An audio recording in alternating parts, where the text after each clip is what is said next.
साथियों, मैं आपका ध्यान धामी सरकार के उस काले कारनामे की ओर आकृष्ट करना चाहता हूं, जिससे ये प्रदर्शित होता है कि धामी सरकार कितनी असंवेदनशील सरकार है। राज्य कर विभाग में पिछले 14-15 सालों से करीब 113 बच्चे उपनल के माध्यम से राज्य कर विभाग को अपनी सेवाएं दे रहे थे। और ये धामी सरकार फरवरी माह में एक शासनादेश निकालती है कि किसी भी उपनल कर्मी को हटाया नहीं जाएगा और हटाने से पहले उसको 1 महीने पहले सूचित कर दिया जाएगा। लेकिन अफसोस इस बात का कि फरवरी में धामी सरकार उपनल कर्मियों के लिए आदेश निकालती है कि उनको किसी भी विभाग से हटाया नहीं जाएगा, और वहीं मार्च 30 तारीख को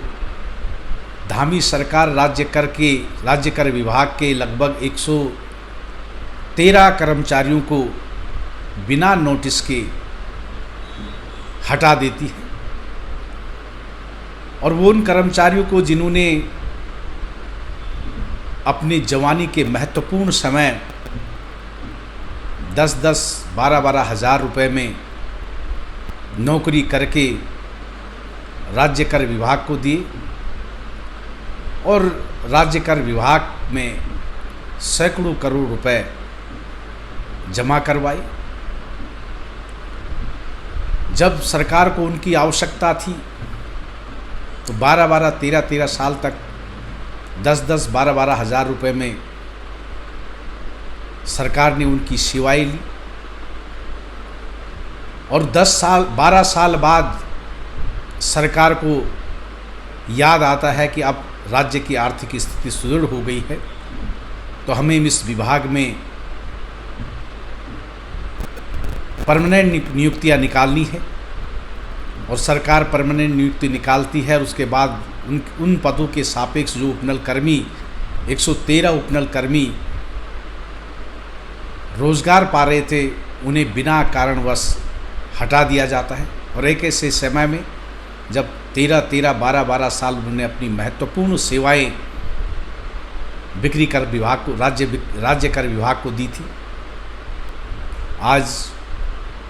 अधिकतर बच्चों की शादी हो चुकी है, उनके छोटे छोटे बच्चे हैं। देहरादून जैसे महंगे शहर में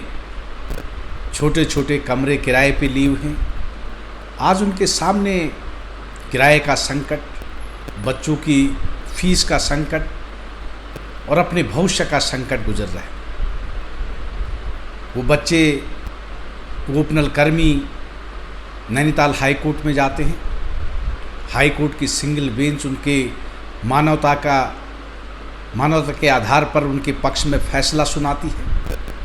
और उसके बावजूद भी धामी सरकार उन बिक्री करके उपनल कर्मचारियों को विभागों में वापस नहीं रखती, जबकि वो ठोस तथ्य देते हैं। क्योंकि जो 138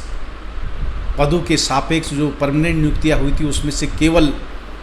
91 उम्मीदवार ही ज्वाइन करते हैं। तो करीब 47 पोस्ट और 14 प्रमोशन की पोस्ट मिलाकर के 71 पोस्टें होती हैं। वो उन पोस्टों को, जो खाली पोस्टें हैं, उन पे भी उन उपनल कर्मियों को नहीं भरते जिन्होंने 12-12, 14-14 साल उस बिक्री कर विभाग में अपने जीवन के महत्वपूर्ण समय दिए। राज्य सरकार फिर डबल बेंच में जाती है, और डबल बेंच में भी उनको मुंह की खानी पड़ती है। डबल बेंच में उनकी अपील, राज्य सरकार की अपील को नामंजूर किया जाता है। उसके बावजूद भी धामी सरकार की हठ धर्मिता देखिए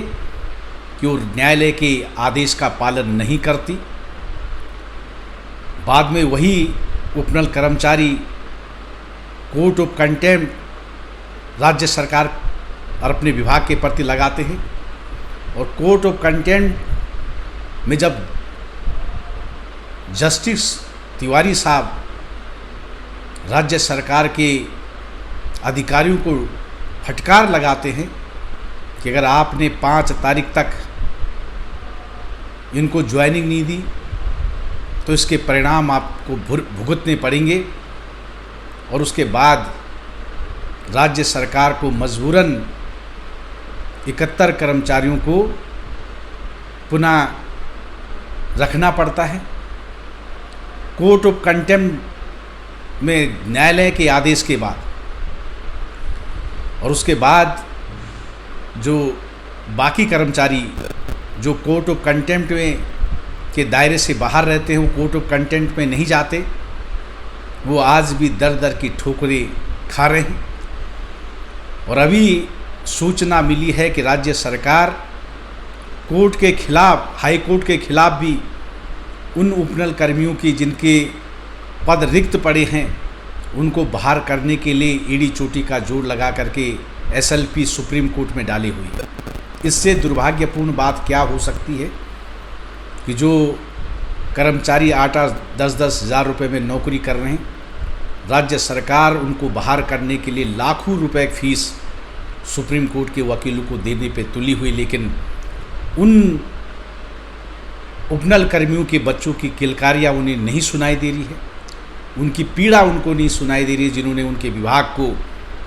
महत्वपूर्ण 10-10, 12-12 साल अपने जीवन के दिए हैं। और दूसरी सबसे दुखद बात इस बात की है कि जब उपनल कर्मी छूट गए थे, वो जब सचिवालय में जाकर के अधिकारियों से मिलते हैं तो उस विभाग के सचिव बड़ी बदतमीजी के साथ उनको धुतकारते हैं और कहते हैं कि हम किसी भी कीमत पे इन लोगों को अपने विभाग में नौकरी नहीं करने देंगे, ये हमारे खिलाफ कोर्ट ऑफ कंटेम्प्ट में कैसे चले गए और हम सुप्रीम कोर्ट जा रहे हैं, हम इनको 1-1.5 महीने के अंदर इनको बाहर कैसे भेजते हैं वो तुम देखते रहना। और उनको अपमानित करके भेजते हैं और साथ में न्यायपालिका पर अभद्र टिप्पणी करते हैं कि न्यायपालिका जो इस न्यायाधीश ने फैसला दिया उस न्यायाधीश के खिलाफ भी अभद्र टिप्पणी वो सचिव करता है कि इन जजों को कोई नॉलेज नहीं, कैसे एक आईएएस अधिकारी, हम आईएएस अधिकारी, कैसे आईएएस अधिकारी से बात की जाती है, और इस प्रकार की टिप्पणियां करके वो हमारी न्यायपालिका पर भी प्रश्न चिन्ह खड़ा करते हैं। मैं इस वीडियो के माध्यम से सर्वोच्च न्यायालय के न्यायाधीश और हाईकोर्ट, नैनीताल हाईकोर्ट के न्यायाधीशों से अनुरोध करना चाहता हूँ कि जो आपके आदेशों की अवहेलना कर रहे हैं, जो आपके खिलाफ टीका टिप्पणी कर रहे हैं और उन्होंने उसको प्रतिष्ठा का प्रश्न बना लिया है, निश्चित रूप से आप ऐसे अधिकारियों को ऐसा दंड दें कि जो नज़ीर बन सके कि जो न्यायपालिका के आदेशों की अवहेलना करेगा उसको सख्त से सख्त सज़ा मिलेगी।